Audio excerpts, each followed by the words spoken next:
मागच्या व्हिडिओमध्ये आपण हरिकेशवजी पठारे यांच्याविषयी माहिती बघितली.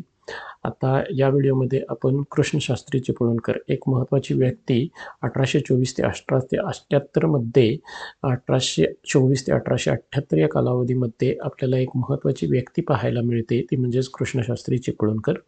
आता कृष्णशास्त्री चिपळूणकरांच्या विषयी जर आपण विचारात घेतलं तर त्यांचा जन्म आपल्याला कुठं बघायला मिळतो? 1824 मध्ये पुणे येथे झालेला पाहायला मिळतो. आधुनिक मराठी गद्य आणि निबंध साहित्याचे आधारस्तंभ मानले जातात. तर बघा, याच्यावरूनच लक्षात ठेवायचं की त्यांना आधुनिक मराठी गद्याचे जनक, आधुनिक मराठी गद्याचे जनक असं म्हटलं जातं. तर इथं एक महत्त्वाचा मुद्दा आहे, आधुनिक हा शब्द याच्यामध्ये खूप महत्त्वाचा आहे. तर लक्षात ठेवायचं, आधुनिक मराठी गद्याचे जनक. मी इथं लिहितो, आधुनिक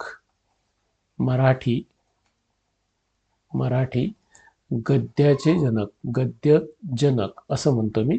तर लक्षात ठेवायचं, आधुनिक मराठी गद्याचे जनक म्हणून लक्षात ठेवायचं कृष्णशास्त्री चिपळूणकर यांना ओळखलं जातं.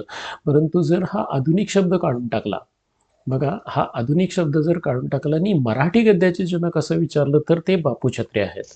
बघा, हा आपल्याला एक ट्विस्ट करणारा शब्द आहे.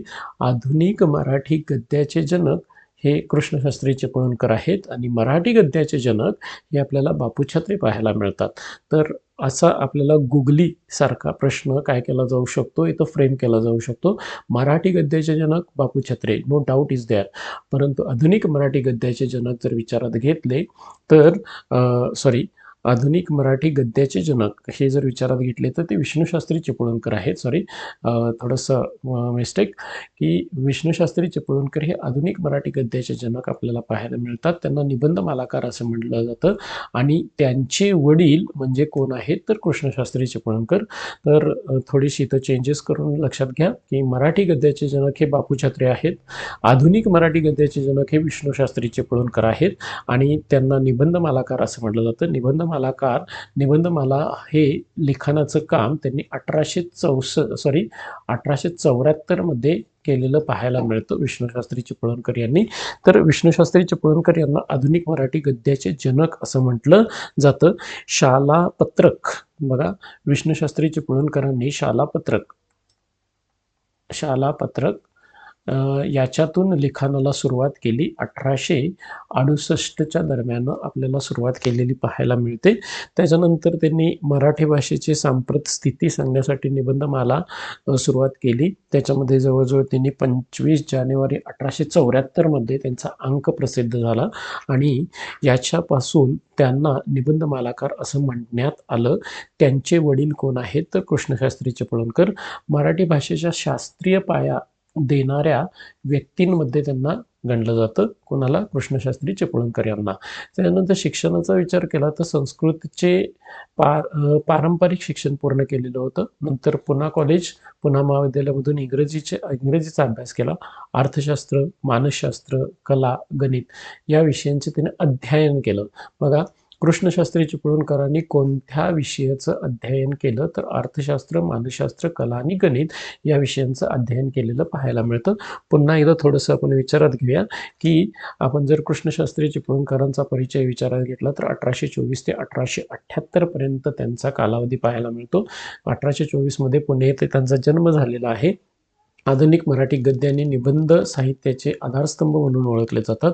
त्यांचा मुलगा विष्णुशास्त्री चिपळूणकर यांना निबंधमालाकार असं म्हटलं जातं. निबंधमाला हे 1874 मध्ये स्टार्ट केलं. विष्णुशास्त्री चिपळूणकरांचं लेखन हे शाळापत्रक याच्यातून 1868 मध्ये सुरुवात झालेली पाहायला मिळते आणि एक मराठी भाषेला शास्त्रीय पाया देणारा व्यक्ती म्हणून कृष्णशास्त्री चिपळूणकरांकडे पाहिलं जातं.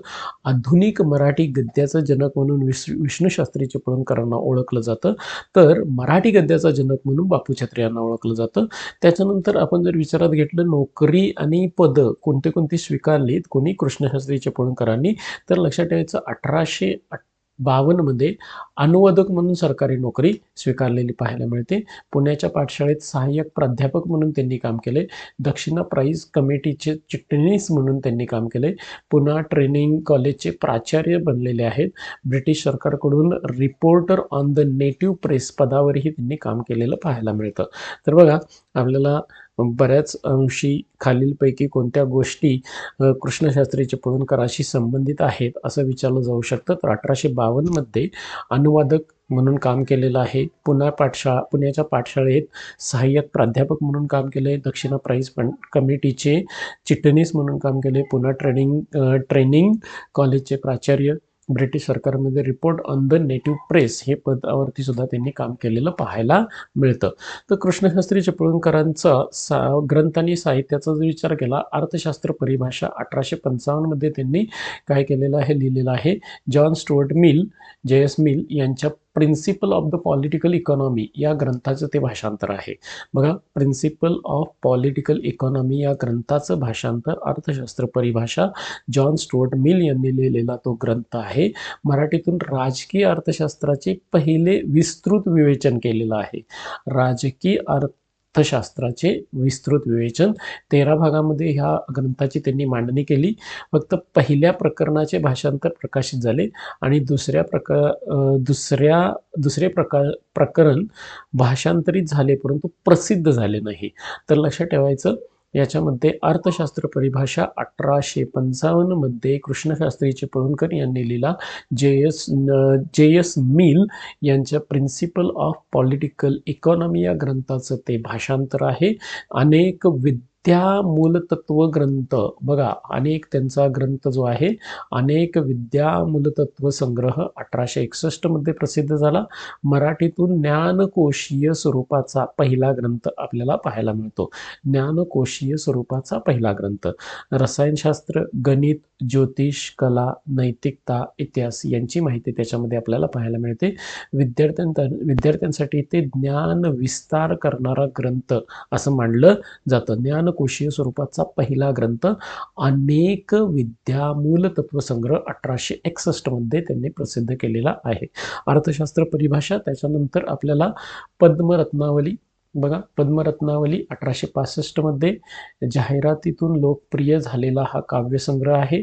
पुन्हा ट्रेनिंग कॉलेजमध्ये अध्ययनात उपयोगी पडलेला हा पद्मरत्नावली 1865 मध्ये. विचार लहरी हे पाक्षिक त्याचे संपादक म्हणून त्यांनी काम केलं. ख्रिस्त धर्म प्रचाराविरुद्ध सामाजिक आणि वैचारिक लढा त्यांनी दिलेला आहे. विचार लहरीमधून समाजातील अनिष्ट प्रथांवरती त्यांनी लेखन केलेलं पाहायला मिळतं. मराठी शाळा पत्रक संपादन, मराठी शैक्षणिक क्षेत्रातील आद्य नियतकालिक म्हणून विचारात घेतलं जातं. शालेय पुस्तकाच्या जाहिराती, परीक्षणे, अध्ययन विषयक मार्गदर्शन यांचा समावेश आपल्याला मराठी शाळापत्रकामध्ये पाहायला मिळतो. त्याच्यानंतर मराठी साहित्यावरती त्यांचं योगदान काय आहे, तर मराठी साहित्याला तर्कशुद्ध, बौद्धिक आणि शास्त्रीय गद्याचा पाया त्यांनी दिलेला पाहायला मिळतो. तर्कशुद्ध, बौद्धिक आणि शास्त्रीय गद्याचा पाया. आधुनिक शिक्षणाचा प्रसार, इंग्रजी संस्कृत ज्ञानाचे एकत्रीकरण, मराठी, त्याच्यानंतर गद्यलेखनात वैज्ञानिक पद्धतीची सुरुवात. पुढे विष्णुशास्त्री चिपळूणकरांनी सुरू केलेल्या सुधारणा चळवळीला बौद्धिक पाया तयार करण्याचं काम हे कृष्णशास्त्री चिपळूणकरांनी केलेलं आपल्याला पाहायला मिळतं. त्याच्यानंतर विद्वत्ता, तर्कशुद्धता आणि बहुविषयक प्रज्ञेमुळे त्यांना दुसरे बृहस्पती संबोधले जाते. बघा, दुसरे बृहस्पती कोण, तर कृष्णशास्त्री चिपळूणकर. दुसरे बृहस्पती कोण आहेत, तर कृष्णशास्त्री चिपळूणकर आपल्याला पाहायला मिळतात. पूर्ण समराईज करायचं म्हटलं तर 1824 मध्ये त्यांचा जन्म झालेला आहे. त्याच्यानंतर अनुवादक म्हणून काम केले. प्राचार्य, रिपोर्ट ऑन नेटिव्ह प्रेस इथं काम केलेलं आहे. प्रमुख ग्रंथ कोणते आहेत, तर अर्थशास्त्र परिभाषा 1855, JS मिल यांचं प्रिन्सिपल ऑन पॉलिटिकल इकॉनॉमी या ग्रंथाचं ते भाषांतर आहे. अनेक विद्या मूलतत्व संग्रह 1861 मध्ये. नॉनकोशीय ग्रंथ बघायला मिळतो. पद्मरत्नावली 1865 मध्ये. नियतकालिकामध्ये मराठी शाळापत्रक, विचार लहरी हे पाक्षिक. आणि वैशिष्ट्य आपल्याला जे बघायला मिळतं, मराठी गद्याचा आधुनिक स्वरूप दिलेलं आपल्याला बघायला मिळतं. त्यांना उपाधी मिळालेली आहे दुसरे बृहस्पती आणि प्रसिद्ध पुत्र आहेत विष्णुशास्त्री चिपळूणकर. त्यांना आपण निबंधमालाकार असं म्हणतो. निबंधमाला हे 1874 मध्ये सुरुवात झालेलं आपल्याला पाहायला मिळतं.